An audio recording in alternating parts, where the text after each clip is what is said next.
창세기 12장 1절에서 5절의 말씀을 우리가 계신 그 현장에서 한 목소리로 합독하여 올려드리도록 하겠습니다. 여호와께서 아브라함에게 이르시되 너는 너의 고향과 친척과 아버지의 집을 떠나 내가 내게 보여줄 땅으로 가라. 내가 너로 큰 민족을 이루고 내게 복을 주어 내 이름을 창대하게 하리니 너는 복이 될지라. 너를 축복하는 자에게는 내가 복을 내리고 너를 저주하는 자에게는 내가 저주하리니 땅의 모든 족속이 너로 말미암아 복으로 될 것이라 하신지라. 이에 아브라함이 여호와의 말씀을 따라갔고 롯도 그와 함께 갔으며 아브라함이 하란을 떠날 때에 75세였더라. 아브라함이 그의 아내 사레와 조카 롯과 하란에서 모은 모든 소유와 얻은 사람들을 이끌고 가나안 땅으로 가려고 떠나서 마침내 가나안 땅에 들어갔더라. 아멘. 상 주시는 이를 바라보라라는 말씀으로 양인석 목사님께서 말씀 전해주시겠습니다.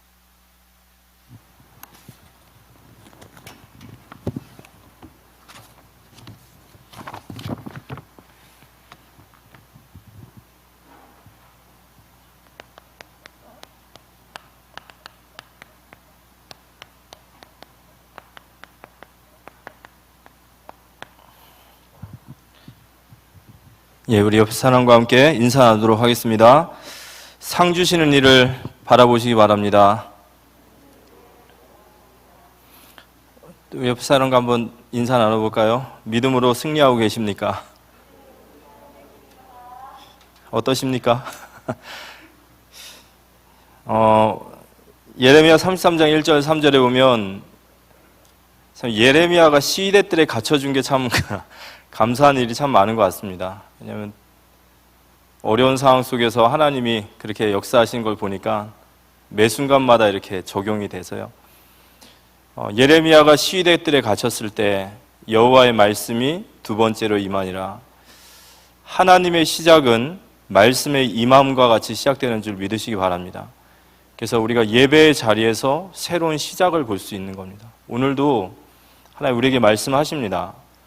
근데 이 말씀을 언약으로 또 나의 말씀으로 붙들면 그 말씀은 살아계신 하나님의 말씀이 될 줄 믿으시기 바랍니다. 이번 주간에 믿음에 대한 말씀을 주시면서 히브리서 11장 6절에 믿음이 없이는 하나님을 기쁘시게 하지 못하나니 하나님께 나아가는 자는 믿음으로 하나님께 나아가는 자는 반드시 그가 계신 것과 또한 그가 자기를 찾는 자들에게 상 주시는 이심을 믿어야 할지니라 이렇게 말씀하셨습니다. 하나님께 나아가는 자는 하나님 살아계심을 믿고 그리고 그를 찾는 이에게 상 주시는 이심을 믿어야 할지니라. 고린도후서 12장 10절에 보면 그러므로 내가 그리스도를 위하여 약한 것들과 능력과 궁핍과 박해와 공고를 기뻐하노니 이는 내가 약한 그때 강함이라 이런 말씀인데요. 저는 이번 주간에 이제 믿음이라는 말씀을 붙잡고 상 주시는 하나님을 바라보자 이렇게 굳게 붙잡고 한 주를 살아가는데 이상하게 역설적으로 더 믿음이 이렇게 약한 제 모습을 많이 보게 되는 것 같습니다. 그리고 제 어떤 무의식 속에 있는 불신앙도 많이 보여지는 것 같고 또 어떤 상황들마다 내가 믿음으로 서야 된다는 것은 머릿속에 이렇게 말씀이 있으니까 기억은 되는데 자꾸 믿음을 따라가지 못하는 저의 모습들을 보면서 진짜 왜 내가 이 정도밖에 안 될까? 왜 내 믿음이 이렇게 약할까라는 생각을 참 많이 하게 됐습니다. 그래서 믿음이 좋은 사람이 말씀의 자리에 선 것이 아니라 믿음에 연약한 자가 또 이 자리에 섰는데요. 그래서 이번 주간에 어떤 말씀을 정말 같이 나눴으면 하는 생각도 있었고 이 믿음이라는 말씀을 통해서 저에게 주시고자 하시는 말씀이 뭘까라고 고민하다가 오늘 우리 아브라함에 대한 이야기를 좀 같이 나누려고 합니다. 근데 결론적으로 제가 깨달은 것은 그거예요. 우리는 절대 망할 신분이 아닙니다. 이건 제가 그냥 드리는 말씀이 아니라 제 경험적으로 보니까 그렇습니다. 왜냐하면 제가 연약해져서 꼬꾸라지면요 하나님은 저를 낮추셔서 새 은혜를 부어주십니다. 그래서 망할 수가 없는 거예요. 그래서 제가 예전에 신학교에 있을 때 제가 존경하는 교수님이 말씀하셨는데요. 우리는 100번을 넘어지면 반드시 101번을 일어난다라는 거예요. 그래서 우리가 하나님 앞에 설 때는 넘어져서 보는 것이 아니라 반드시 일으켜 세워주신다는 겁니다. 그래서 오늘도 우리가 하나님의 그런 은혜를 받기를 기도합니다. 히브리서 11장의 믿음장에 나와 있는 아브라함을 통해서 우리의 믿음의 정의, 또 우리가 무엇을 바라봐야 되는지를 다시 한번 확인하는 시간이 됐으면 좋겠습니다. 오늘 창세기 12장은 이제 아브라함의 소명장이에요. 하나님이 아브라함을 부르신 소명장입니다. 그런데 이 소명장에는 배경이 있어요. 하나님이 아브라함을 부르신 것은 그냥 한 사람을 불렀다가 아니라 12장 전의 장이 11장입니다. 그 11장은 우리가 잘 알다시피 바벨탑 사건이 있어요. 이 바벨탑 사건 이후에 하나님이 아브라함을 부르신 거예요. 하나님께서 모든 인류에 대한, 하나님 떠나 있는 인간에 대한 자기 의지로 이 죄의 문제를 해결할 수 없음을 아시고 이제 내가 이 일을 직접 하겠다라고 선언하신 일이 바로 창세기 12장이고 그 일에 하나님이 불러주신 것이 아브라함입니다. 그래서 창세기 11장의 바벨탑 사건 이후에 아브라함을 불러주셨다는 것은 하나님의 꿈을 두고 아브라함을 불러주신 거예요. 우리 모두를 하나님이 그런 의미로 불러주신 줄 믿으시기 바랍니다. 바벨탑 사건 속에서 하나님이 한 아브라함을 부르셔서 하나님의 꿈을 다시 시작하시는 겁니다. 그래서 성경을 보니까요, 하나님이 아브라함에게 나타나실 때 영광의 하나님이 아브라함을 찾아오셨어요.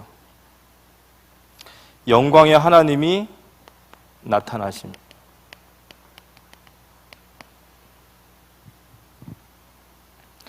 사도행전 7장 2절에 보면 스데반이 이르되 여러분 부영들이여 들으소서 우리 조상 아브라함이 하란에 있기 전에 메소포타미아에 있을 때 영광의 하나님이 그에게 보여. 하나님이 아브라함을 찾아오셨는데 영광의 하나님이 나타나셨다라고 하셨습니다.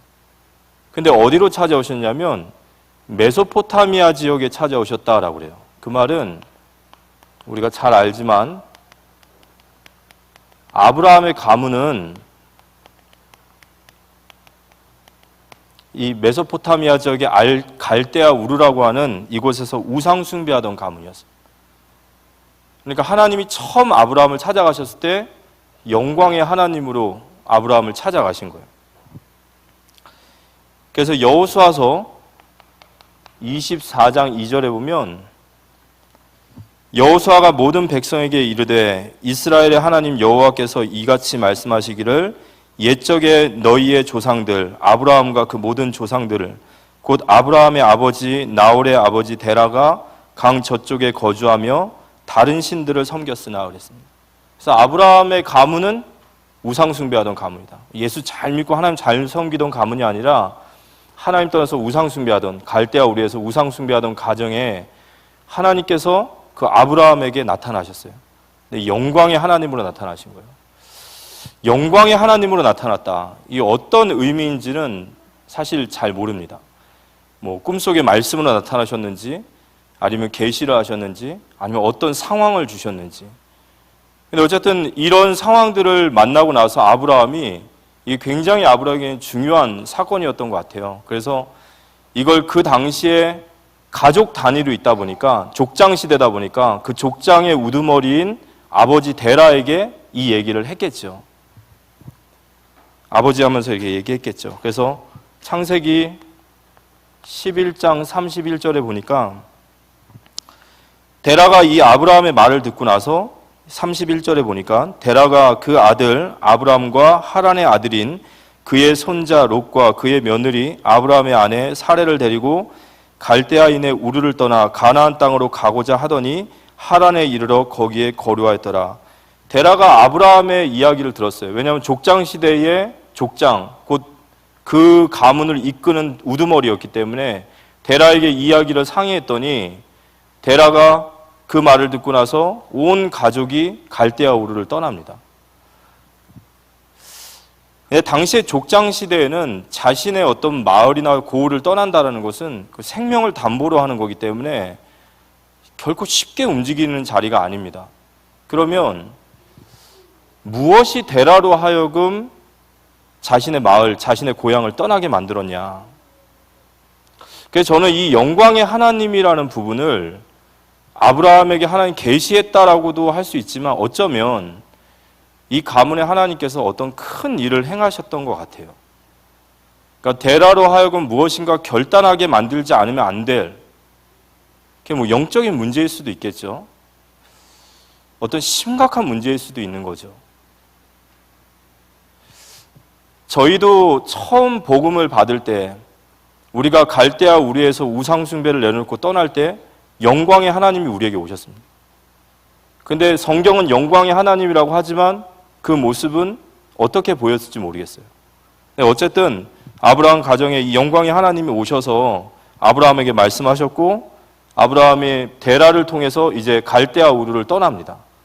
떠나는데 가나안 땅으로 가면 되는데 중간에 하란이라는 지역에 머물게 돼요. 거류안이라 그렇죠. 이 하란이라는 지역은 이 메소포타미아 지역과 가나안 지역의 접경지 같은 곳이에요. 그래서 이 하란의 지역에 바로 강 하나만 건너면 이제 가나안 땅으로 갈 수 있는 겁니다. 근데 고대 사람들에게 있어서는 강을 건넌다라는 것은 전혀 다른 새로운 세상으로 들어가는 문제예요. 굉장히 죽음과 관련되어 있는 문제다 보니까 이걸 두려워합니다. 그래서 그런지 데라가 이 하란에서 여기서 지체해요. 가질 않아요.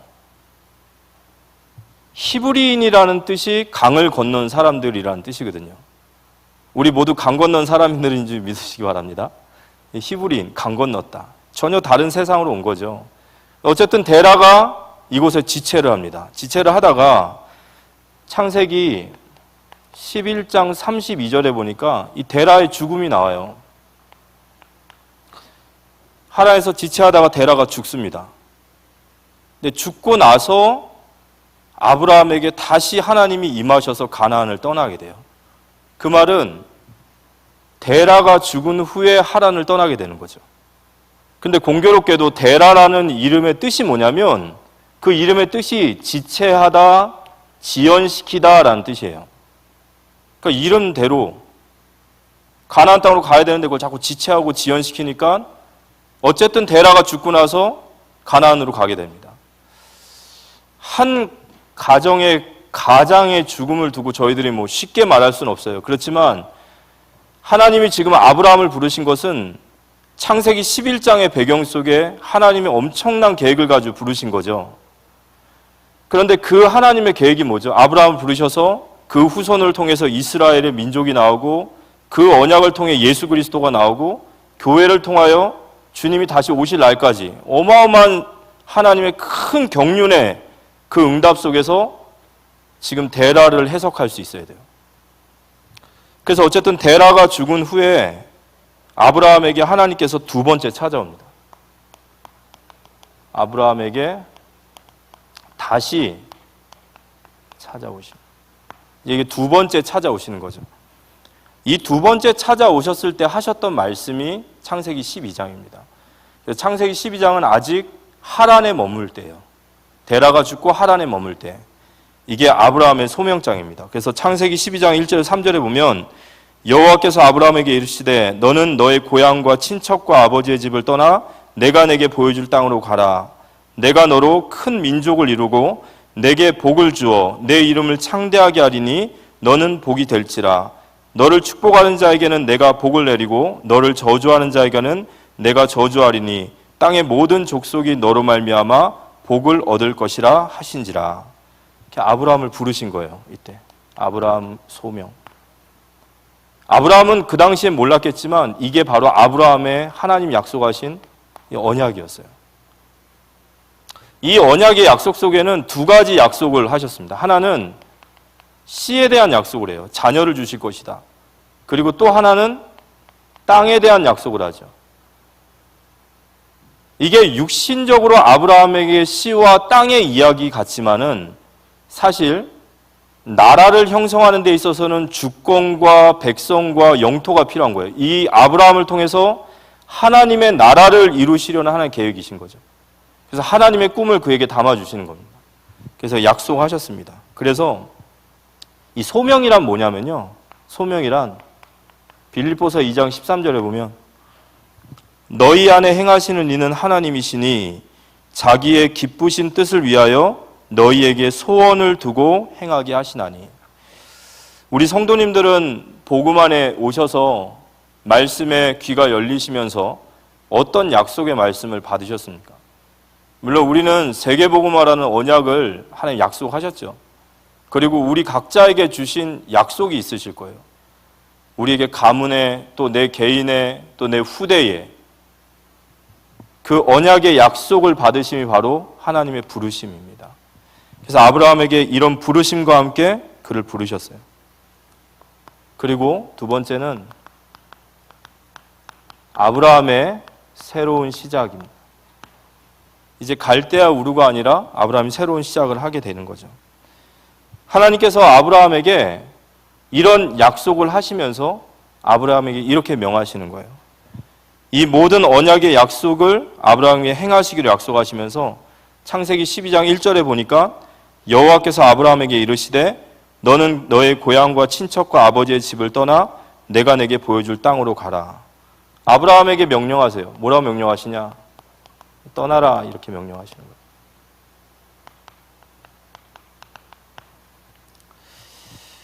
아브라함에게 하나님이 이 언약의 씨와 땅에 대한 약속을 주시고 아브라함에게 말씀하시는 거예요. 여호와께서 아브라함에게 이르시되 너는 너의 고향과 친척과 아버지의 집을 떠나라. 아브라함에게 떠나야 된다고 했어요. 이 하란, 지금 고향, 이 고향이라고 했어요. 고향. 근데 이 고향이 히브리 말로 하면 하레츠라고 그래서 이거 땅이라고 그럽니다. 지금 아브라함이 서 있는 그 땅을 떠나야 돼요. 여기는 어디죠? 하란입니다. 하나님의 아브라함에 대한 인생의 목표는 하란이 아니에요. 가나안 땅으로 가야 돼요. 그러니까 떠나라라는 말이 무슨 말일까요? 하나님의 꿈을 위해서는 떠나야 돼요. 반드시 하란이라는 땅을 떠나야 됩니다. 여기가 아브라함의 목적지가 아니거든요. 이건 우리 인생의 순간순간 계속해서 떠나야 될 땅이에요. 내가 하나님의 꿈을 향해서 떠나야 될 그 하란 땅이 있어요. 아브라함에게도 말씀하시는 겁니다. 그 하란을 떠나라는 거예요. 고향과 친척과 아버지의 집. 그러니까 아브라함에게는 늘 익숙하고 늘 편안하고 늘 모든 것이 준비되어 있는 곳이죠. 근데 문제는 우리가 모든 것이 다 이렇게 준비되어 있으면요, 하나님의 꿈을 보지 못할 때가 많아요. 그래서 하나님은 떠나라는 거예요. 아브라함에게. 내가 너에게 씨와 땅에 대한 약속을 줄 거니까 네가 해야 될 것은 너희 고향과 친척과 아버지의 집을 떠나라, 이렇게 말씀하십니다. 하나님의 꿈을 위해서 먼저 떠나야 할 곳을 살펴보시기 바랍니다. 내가 떠나야 될 곳, 내가 떠나야 될 나의 하란, 그게 뭘까? 이게 우리에게 주시는 하나님의 또 메시지겠죠. 그러면서 떠나라 하셨고요. 두 번째는 내가 내게 보여줄 땅으로 가라 그랬어요. 내가 내게 보여줄 땅으로 가라. 하란을 떠나서 내가 내게 보여줄 땅으로 가라. 여기 가라라는 단어가 이게 알라크라는 히브리 단어인데요. 이게 무슨 뜻이냐면 걸어가라라는 뜻이에요. 그 말은 계속해서 하나님의 꿈을 향해 걸어가라 이 얘기예요. 하란을 떠나고 이제는 네가 하나님의 꿈을 향해 계속해서 걸어가라. 그런데 어디로 가야 되죠? 보여줄 땅이라고 그랬어요. 이 보여줄이라는 말도 히브리어로 라아 그래요. 이 라아라는 뜻이 어떤 말이냐면요, 전달된 하나님의 말씀을 믿음으로 수용하고 그 자세로 계속해서 살아가는 삶을 말해요. 그러니까 보여준다라는 것은 하나님의 말씀이 우리에게 전달되어질 때 그 전달된 말씀을 믿음으로 내가 수용해서 계속해서 그 자세로 걸어 나가라는 거예요. 하나님의 꿈을 향해. 하나님이 우리가 하나님의 꿈을 향해 나아갈 때는 하나님의 말씀을 믿음으로 그 믿음을 향해 계속해서 나아가라는 겁니다. 그래서 오늘도 하나님 말씀을 받으시기 바랍니다. 보여줄 땅으로 가라. 걸어가라는 거예요. 어떻게 걸어가라? 전달될 말씀을 믿음으로 붙잡고 그 믿음을 수용하는 태도로 그걸 계속해서 받아들이면서 걸어가라는 거예요. 그 길을 계속 가시라는 거예요.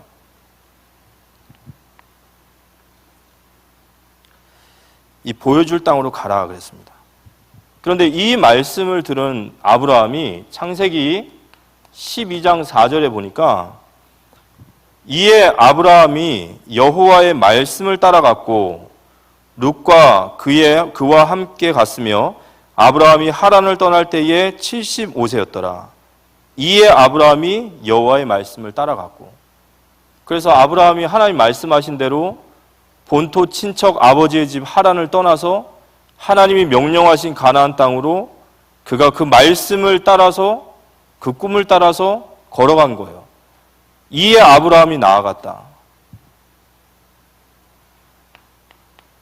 작은 시작이에요. 하나님의 말씀에 반응해서 작은 시작의 한 걸음을 뛴 겁니다.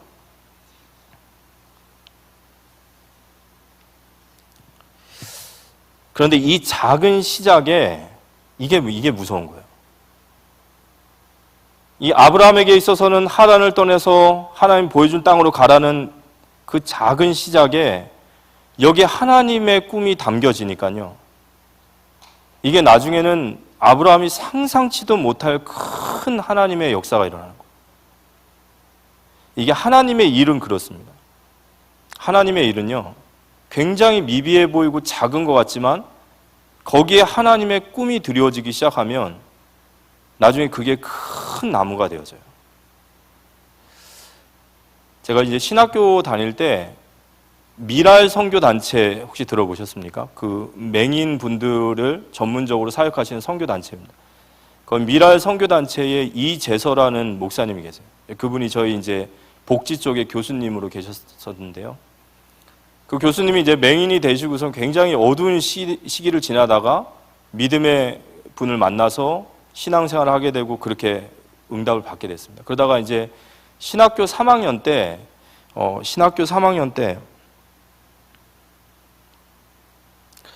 이 성광원, 강원도의 성광원이라고 하는 시각장애인 촌락에 이제 봉사를 하게 됐는데, 시각장애인들만 쭉 모아놓은 촌락이었는데 거기 가보니까 화장실도 없더라는 거예요. 얼마나 낙후됐으면 화장실도 없고 뭐 그냥 시각장애인들을 모아놨다라고 말하지만 너무 열악한 환경을 보면서 본인도 시각장애인이었지만 너무 안타까워서 거기 이제 그런 시설을 만들고 거기에서부터 시작을 한 게 그게 미랄 선교단체입니다.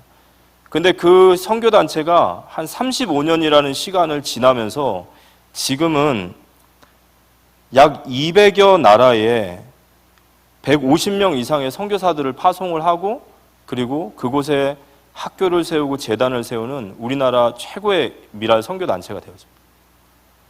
그러니까 우리가 하는 그 작은 시작에 하나님의 꿈이 담겨지면 그때부터 하나님은 여기에 무섭게 역사를 하시는 거예요. 그 사실을 믿으시기 바랍니다. 제가 RTS를 다닐 때 이게 뭐 큰 일은 아닙니다. 근데 RTS 다닐 때 제가 1학년 때 이제 학교를 갔는데 학교 1학년 때부터 방황하는 친구들도 많고 학비가 없는 친구들도 많았어요. 그리고 또 저희 클래스 안에 암에 걸려 있었던 굉장히 정말 신실하신 전도사님이 한 분 계셔요. 근데 그분이 암에 걸리신 거예요. 그래서 저희 이제 학교에 있었던 그래도 믿음 안에서 서 있으려고 하던 몇몇 사람들이 야, 우리가 당장 돈으로는 어떻게 하지 못하지만 기도하자라고 얘기를 했어요. 그래서 이제 수업이 다 끝나고 나서 각자 클래스에서 공부하고 나면 저녁 10시가 되면은 그 RTS 위쪽에 산 쪽에 올라가서 이제 기도를 하기 시작했어요.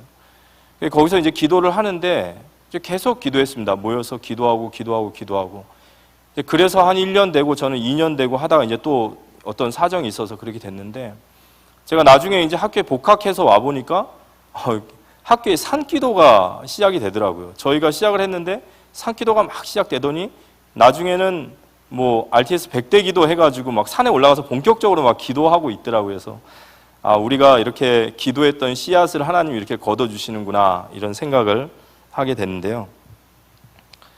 그 작은 시작이 중요해요. 우리가 말씀을 받고 내가 하나님 나에게 떠나야 될 그 하란, 또 내가 하나님 말씀을 붙잡고 꿈을 향해 다시 묵묵히 걸어가야 될 그 한 걸음, 거기에 하나님의 크신 역사를 부어주실 줄 믿으시기 바랍니다. 그래서 하나님이 아브라함을 선택하신 이유, 하나님이 이 아브라함을 하신 이유가 그런 것 같아요. 제가 봤을 땐 굉장히 아브라함은 어떻게 보면은 하찮은 사람인 거예요. 굉장히 미비한 사람인 거예요. 그냥 우상숭배하던 그런 사람입니다. 그렇지만 그런 배경 속에 있더라도 내가 정말로 하나님 앞에 믿음으로 시작한다면 하나님 역사하신다라는 거죠. 근데 그 시작이 무서운 것은 뭐냐? 세 번째, 우리가 그렇게 하나님 앞에 서면요, 하나님 우리에게 이렇게 약속하세요. 내가 너로. 이게 무서운 거죠. 우리가 결단하고 우리가 열심히 하고 뭔가 뜻을 정하는 게 중요한 것이 아니라 하나님 약속하시는 거예요. 네가 본토 친척 아버지의 집을 떠나고 내가 내게 보여줄 땅으로 가면 그 다음이에요. 내가 너로. 12장 2절 3절이죠. 내가 너로 큰 민족을 이루고 내게 복을 주어 내 이름을 창대하게 하리니 너는 복이 될지라.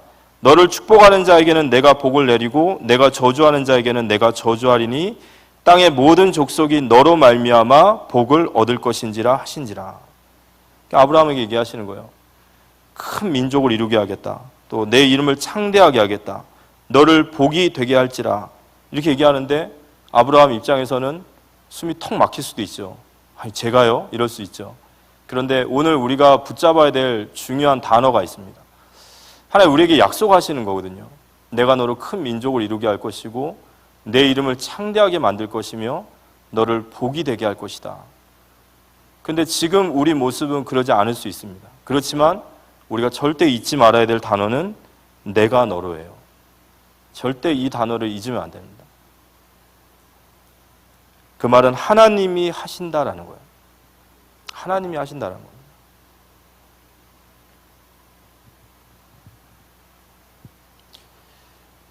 우리가 하나님이 하신다라는 말, 그 후부터 하나님께서 이 아브라함을 정말로 하나님이 해 나가시는 거예요. 계속해서 그를 만들어 가시고 그것을 만져서 결국에는 이 아브라함을 창세기 22장에 그 모리아 산에 설 수 있는 그런 믿음의 사람으로 세워가신 줄 믿으시기 바랍니다. 그래서 이런 게 좀 의심이 되시면 하나님 앞에 한번 정말 마음 먹고 한번 뺀질 한번 대보십시오. 그것도 나쁘지 않습니다. 한번 하나님 내가 어디까지 가는지 한번 봐보십시오. 그러면 뺀질 대보십시오. 그러면 하나님께서 아유 저 녀석 안 되겠구나 포기하자 이러실 것 같죠? 아닙니다. 여러분 지구 끝까지 따라가서라도 여러분들을 반드시 하나님이 믿음의 조상으로 만드실 줄 믿으시기 바랍니다. 이게 아브라함이 바로 주신 이게 하나님의 자기 선언이에요. 그래서 오늘 이 이야기를 쭉 들으면서 한마디로 말해서 이 아브라함이라는 사람은 우리는 아브라함을 믿음의 조상이라고 얘기합니다. 근데 실제로 아브라함의 이야기를 들어보니까 진짜 아브라함은 못난 놈이에요. 진짜 못난 놈이에요. 그런데 사실 이 아브라함이 정말 못난 놈인데 이게 바로 우리 자신이에요. 우리예요. 이 아브라함의 일생을 통해서 우리는 우리 자신의 믿음과 우리 자신을 보게 되는 거죠. 아브라함을 부르시고 아브라함 내가 너로라는 약속하신 그 하나님께서는 그때부터 아브라함의 역사하십니다. 그래서 대표적인 게 창세기 13장에 보면 아브라함이 기근 드니까 애굽으로 내려가죠. 애굽으로 내려가요. 근데 이 애굽으로 내려갔다가 여기서 이제 자기 부인을 누이라고 속여가지고 이 엄청나게 큰 공경에 처합니다. 근데 그 엄청나게 큰 공경에 처하는데 하나님이 그 모든 상황을 하나님이 다시 다 뒤집어 버려요. 어떻게 뒤집죠? 바로에게 나타나가지고 바로 목을 조이는 거예요. 그래서 창세기 12장 17절에 보면 여호와께서 아브라함의 아내 사라의 일로 바로와 그 집에 큰 재앙을 내리신지라. 아브라함이 잘못했는데 바로에게 재앙을 내려요. 진짜 이거는 어이가 없는 일이죠. 바로는 잘못한 거라고는 아브라함한테 속은 죄밖에 없는데, 우리가 무슨 짓을 하든 하나님이 우리를 커버하시는구나 이렇게 했다면 큰일 납니다. 그 얘기가 아니에요. 지금 아브라함은 하나님에 대한 믿음고 뭐고 아무것도 없어요. 그냥 어린아이 그 자체예요. 그러니까 아브라함을 하나님이 매를 들어서 때리고 막 훈계하고 이럴 단계가 아니라 지금은 하나님이 누구신지에 눈을 열어주시기 위해서 무조건 아브라함 편을 들어주신 거예요. 그렇지만 시간이 지날수록 그렇게 안 대하시죠. 우리가 신앙생활 처음 시작할 때는 하나님 막 그런 식으로 하셔요. 내가 잘못한 거 있고 내가 좀 부족한 거 있어도 하나님 무조건 그냥 잘했다 싶고 막 계속 응답을 퍼주시는데 어느 시간 정도 되면은 그렇게 안 하셔요. 때로는 무섭게 징계하기도 하시고 때로는 혼쭐인 만큼 혼내기도 하시고 우리가 이제 성장해 나가면서 하나님 그런 일들을 하시는 거죠. 이렇게 형편없이 넘어졌다가도요 14장에 보면은 또 아브라함이 롯을 또 떠나보내기도 하고 또 멜기세덱 앞에서 11조를 결단하기도 하고 또 괜찮은 아브라함이 되기도 해요. 그러다가 또 17장에 보면은 이스마엘을 또 낳아요. 또 바닥을 쳐요. 그러니까 아브라함의 인생이 계속 우여곡절 끝에 막 골곡같이 갑니다. 그러다가 아브라함이 어디까지 가죠? 22장까지 갑니다. 22장에서는 이삭을 번제로 드릴 수 있는 아브라함이 되어져요. 그런데 이 아브라함의 모든 인생을 보니까 이게 아브라함의 자람과 역사가 아니라 하나님이 아브라함을 계속해서 만들어 가시는 거예요.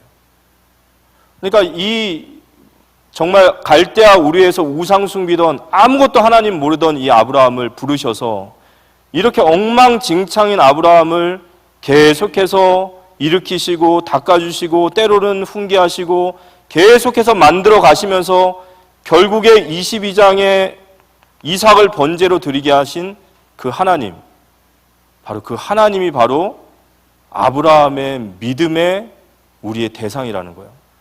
아브라함의 믿음이라는 것은 아브라함이 믿음이 좋았다라는 말을 하는 게 아닙니다. 아브라함 믿음이 좋았다. 어디 아브라함 믿음 좋습니까? 절대 아니에요. 그게 아닙니다. 이런 아브라함을 끝까지 하나님께서 만들어 가셔서 이런 22장의 아브라함으로 만드신 그 하나님을 바라보시기 바랍니다.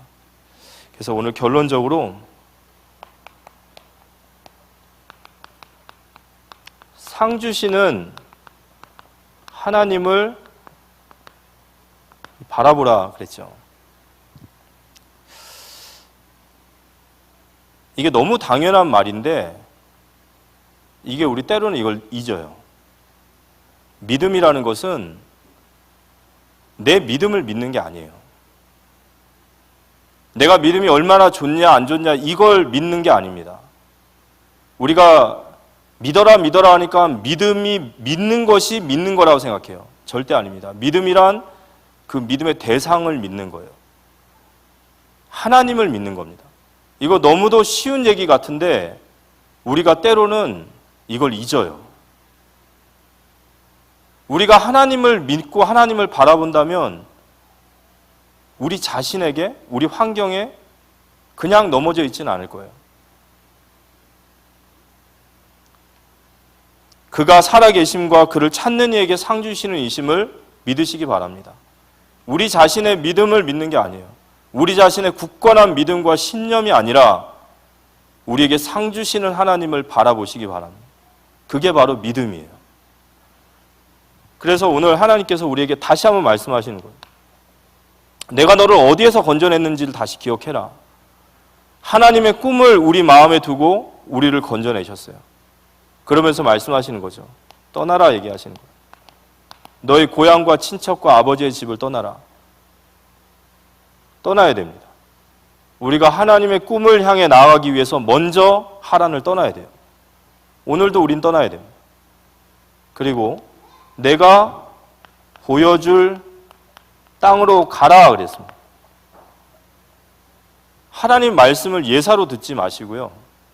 하나님 말씀이 좋니 안 좋니, 그 말씀이 은혜가 되느니 마느니 절대 그러지 마시고요. 하나님 말씀을 내게 보여줄 땅으로 가라라는 말씀으로 들으십시오. 그렇게 듣게 되면 정말 그 말씀이 살아 역사하시는 겁니다. 그래서 우리에게 주시는 말씀을 꼭 믿음으로 붙잡고 하나님의 꿈을 향해 계속 걸어가시기 바랍니다. 어떤 상황이 있을지라도 그렇게 될 때 하나님 우리에게 약속하시는 겁니다. 내가 너로 라는 말씀 주시는 거예요. 그래서 아브라함이 여기에 반응을 하죠. 4절에 보니까 이에 아브라함이 하나님의 말씀을 따라갔고 롯도 그와 함께 갔으며 아브라함이 하란을 떠날 때에 75세더라. 그러면서 5절 보면요. 아브라함이 그의 아내 사레와 조카 롯과 하란에서 모은 모든 소유와 얻은 사람들을 이끌고 가나안 땅으로 가려고 떠나서, 여기 중요한 단어가 있어요. 마침내 가나안 땅에 들어갔더라. 이 마침내라는 말이 무슨 말일까요? 아브라함의 열심이 아니라 하나님의 열심이에요. 마침내 그가 가나안 땅에 들어갔더라. 누가 아브라함을 가나안 땅으로 이끌어 주셨죠? 하나님께서. 이게 아브라함에게 있는 그 인생에 대한 전체적인 이야기예요. 이에 아브라함이 말씀을 따라갔고 마침내 가나안 땅에 도착했더라. 하나님이 아브라함을 그 가나안 땅에 인도해 주셨습니다.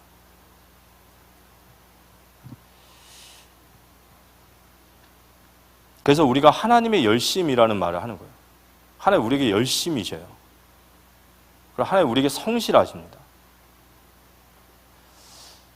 이 눈이 열리는 것이 아브라함의 여정이에요. 아, 하나님께서 내 인생을 완벽하게 붙들고 저런 나를 여기까지 이끌어 주셨구나. 그런데 하나님의 방식이 특이해요. 이런 아브라함을 향해서 하나님 뭐라고 하시냐면, 상 주시는 하나님, 이 말씀 속에 히브리서 11장에 보면 뭐라고 말씀하시냐면, 히브리서 11장 한번 볼까요?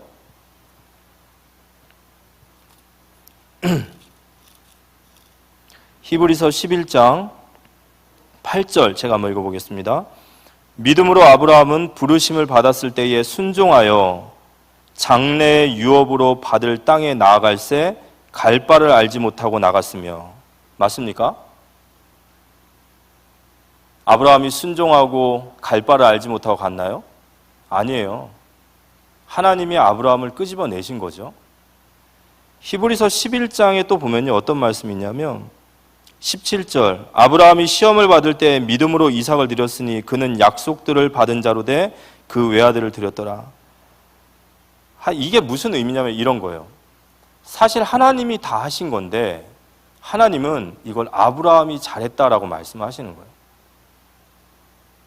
그러니까 하나님께서 아브라함을 가나안 땅에서 끄집어내셨고, 하나님이 아브라함을 넘어질 때마다 일으키셨고, 잘할 때마다 더 칭찬하셨고, 그렇게 해서 끌고 오셨는데 하나님은 그 모든 공을 아브라함에게 돌리시는 거예요.